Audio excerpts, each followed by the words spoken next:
own apple rootstock, most of the apple rootstock that you can buy is going to be cloned apple rootstock. The benefit of that is that you can select dwarf, semi-dwarf, or standard and know almost exactly what you're going to get because it's a clone of the parent plant. When you grow your own rootstock, as a general rule, you expect to end up with a standard size apple tree, which can get really tall. So I've seen probably 30 foot tall apple trees in Flagstaff that were standard size apple trees. So if you're looking for something smaller, the semi-dwarf, you can buy rootstock online. The semi-dwarf will be about 15 feet tall max, and then the dwarf will be more like 8 feet tall. So rootstock is something that you buy or you grow in order to graft onto. With apples, this is more important than it is in other fruit trees, because apple trees have a tendency to, they have so much genetic material in every seed that you can really end up with something that's almost completely different from the parent plant if you're growing it from seed and not grafting it. So that's why apple trees are almost always grafted, and you can of course roll the dice and see what you end up with, but for the most part it's a good idea to go ahead and graft if you're gonna put in as much effort as you have to put in Flagstaff to grow a fruit tree. So we're growing our own rootstock, and we're gonna go ahead and graft heirloom apple tree scion onto these once they're big enough, which will probably be next spring around this time.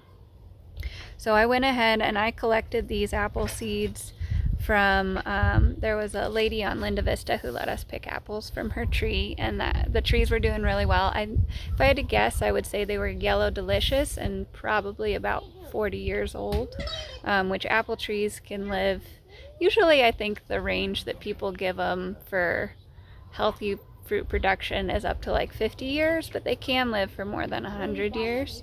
And these ones are doing really well in Flagstaff.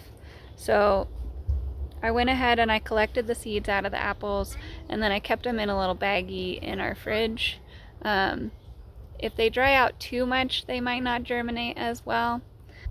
So when I was ready to go ahead and start growing them, I usually like to germinate them before I plant them, just so that I know when I plant a seed in a pot that it's pretty likely that I'm going to get a plant out of it, as opposed to planting a bunch of seeds in individual pots and then it being a roll of the dice as to whether or not I wasted half my time.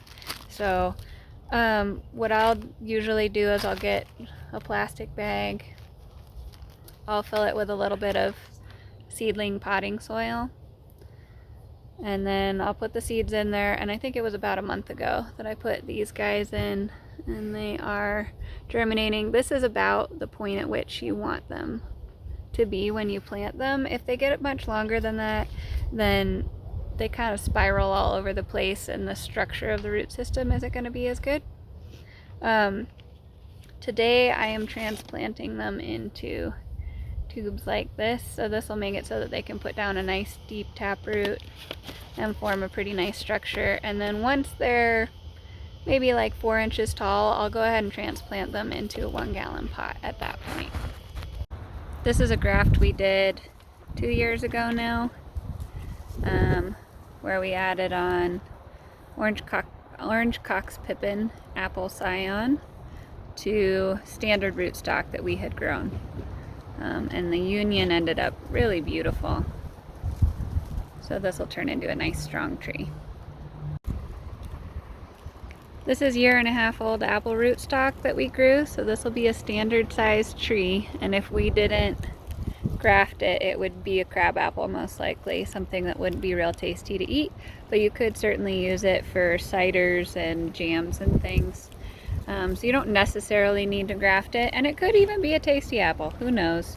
But this is just starting to break bud now, so we'll go ahead and graft this week and add on some heirloom fruit tree scion.